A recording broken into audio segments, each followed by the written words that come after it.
Hello everyone. आज मैं फिर आपके साथ चंद बातें करना चाहती हूँ। एक नई कहानी। अब कोशिश है मेरी कि मेरी कहानी में कुछ नयापन हो। मुद्दा आपको समझ में आ ही रहा है मेरे पीछे लटके हुए बैकड्रॉप्स को देखकर कि मैं किस बात पे बात करने जा रही हूँ। तो मैं बात कर रही हूँ फुलकारी की।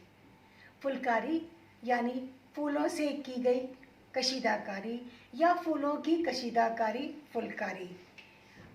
आज आप देख रहे हैं फुलकारी के तरह तरह के नमूने हैं और आपके सामने बाग हैं, शॉल हैं, चादरें हैं और फुलकारी आज नए नए तरीक़ों से अपना नया रूप ले रही है।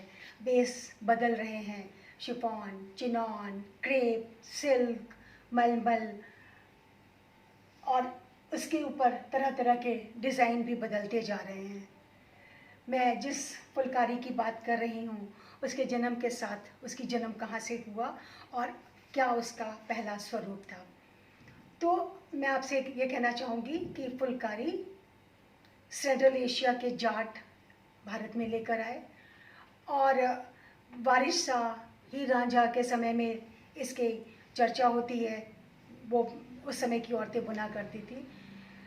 पर माना ये जाता है कि महाराजा रणजीत सिंह इसको उनके समय से ये पंजाब प्रांत जो पाकिस्तान में चला गया और जो इधर का है, उस समय ये लोक कला के रूप में महिलाओं के का पास टाइम था। उस समय जो भी उनका समय होता था, अपने घर के काम काज ख़त्म करने के बाद वो बैठ के बनाया करती थी।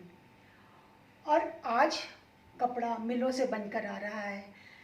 पहले ये काम नहीं होता था। तो उसका जन्म होता था कैसे, मैं आपको बताऊं कि कपास के फूल से रुई को अलग किया जाता था और उसके बाद उसको चरखे पे काता जाता था। उसकी धागा बनने के बाद घरों में हथकरघा है, लूम्स होते थे, हैंडलूम्स जिसको बोलते हैं, वहाँ पे बैठ के सूती खद्दर की खादी की चादर वगैरह बनाई जाती थी। और उसके बाद फिर चादर बनने के बाद घर की महिलाएं एक साथ बैठ के फूलों की कशीदाकारी का काम करती थी और जब वो पूरा भर जाता था तो वो बाग कहलाता था, यानी फूलों से भरी हुई चादर, फूलों से भरा हुआ बाग। तो अभी आप जो देख रहे हैं ये सारे ही बाग हैं क्योंकि पूरा का पूरा कपड़ा भरा हुआ है। लेकिन मैं इस खास विशेष बाग की बात कर रही हूँ जिसका बेस कॉटन है और अपने समय में औरतों ने बैठ के इसको बनाया। पहले इसकी चादर पहले बुनी जाती थी, खद्दर को बुना जाता था। बुनने के बाद उसके ऊपर इस धागे, सिल्क के धागे को लेके काता जाता था। तो उसके साथ उसकी कढ़ाई की जाती थी और धागा उस समय इस तरह से यान मिल से लपेटा हुआ नहीं आता था। एक सूत, दो सूत, तीन सूत को लेके औरतें अपने हाथ पे और थाई के ऊपर रख के लपेटा देती थी। थाई यानी पट, और इसीलिए इसको कहा जाता था पट का धागा। अब अंतर क्या है इन दोनों बागों में या इन सारे बागों में कि इस बाग को देखें तो ये देखिए इसका खद्दर, ये आपको दिखाऊं मैं, ये अपने जीवन के 60-70 सावन तो देख चुका होगा, पर आज भी इसकी कोई गांठ खुली नहीं है, कोई लंबी धागे की छलांग नज़र नहीं आ रही है, ना कोई धागा लटकता नज़र आ रहा है। खादी की चादर का रंग फेड हो गया लेकिन ये अभी तक अपने आप में सलामत है। और ये है खासियत इन बागों की जो पुराने बाग थे। अब ये नए बाग देखिए, इसमें चादर पूरी आगे पीछे के धागे, लंबे लंबे टाँके नज़र आ रहे हैं।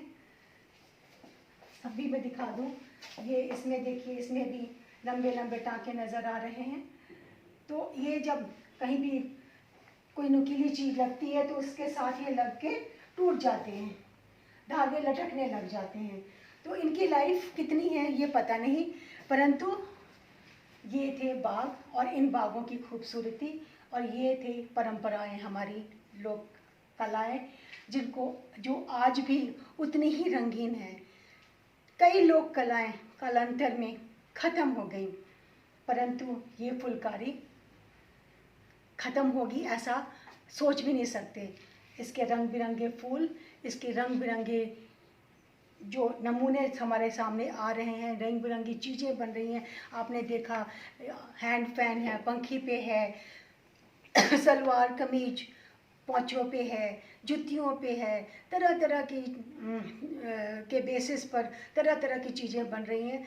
तो ये चीज़ इतनी जल्दी ख़त्म नहीं होगी और आज ये अपनी बुलंदियों पर है।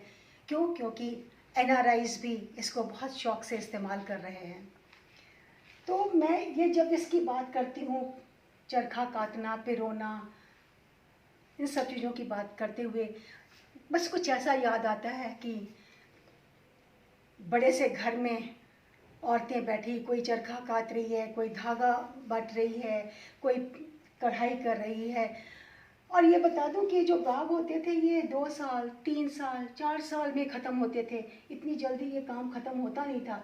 औरतें डिपेंड करता था उनके घरों में कितना काम है, किस तरह का काम है, और फिर ये बाग बन के लड़की के साथ उसके घर, उसकी शादी के साथ ही विदा कर दिया जाता था उसको। वो अपने घर जाके इसको तरह तरह से इस्तेमाल करती थी, कभी दीवार पे टांगती थी, कभी दीवान पे बिछाती थी। ये उसके घर की शोभा होती थी। राजवाड़े घरों की तो बात ही क्या है, महाराजा पटियाला, महाराजा कपूरथला, इनके घरों में तो ये चीज़ें आम इस्तेमाल होती थी। तो जब हम इनकी बातें करते हैं, बाग की बात करते हैं, चरखे की बात करते हैं, काटने पिरोने की बात करते हैं, तो अमृता प्रीतम जी की एक नज़्म याद आती है, तेरे चरखे ने, सुनाना चाहूँगी। वे साईं तेरे चरखे ने, वे साईं तेरे चरखे ने, आज कत लिया कतन वाली नूं। वे साईं तेरे चरखे ने, आज कत लिया कतन वाली नूं। वे साईं तेरे चरखे ने, हर एक मुद्दा पाछे पाया, हर एक मुद्दा पाछे पाया, ना कोई गया ते ना कोई आया। हाय अल्लाह अज की बनया, हाय अल्लाह अज की बनया इस छोपे कतन वाली नूं। वे साईं तेरे चरखे ने, आज कत लिया कतन वाली नूं।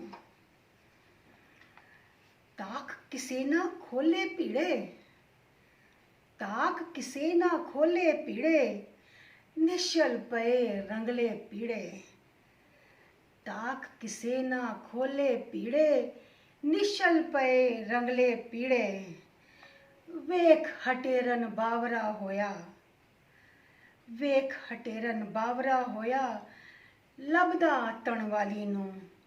वे साईं तेरे चरखे ने, आज कत लिया कतन वाली नूं। किसे न दित्ती किसे न मंगी, किसे न दित्ती किसे न मंगी, दूजे कन्नू वाज न लंगी। किसे न दित्ती किसे न मंगी, दूजे कन्नू वाज न लंगी। अंबर हस के वेखन लग्या, अंबर हस के वेखन लग्या, इस तारे छतन वाली नूं।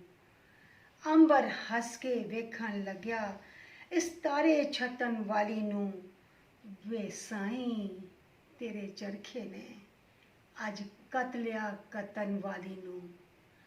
वे साईं तेरे चरखे ने, आज कत लिया कतन वाली नूं। वे साईं तेरे चरखे ने, वे साईं तेरे चरखे ने। ये वो औरतें थीं जो चरखा काटते, कढ़ाई करते, जिनकी ज़िंदगी निकल जाती थी और निकलती रहती थी, और अंत में पूछती थी, वे साईं तेरे चरखे ने, आज कत लिया कतन वाली नूं।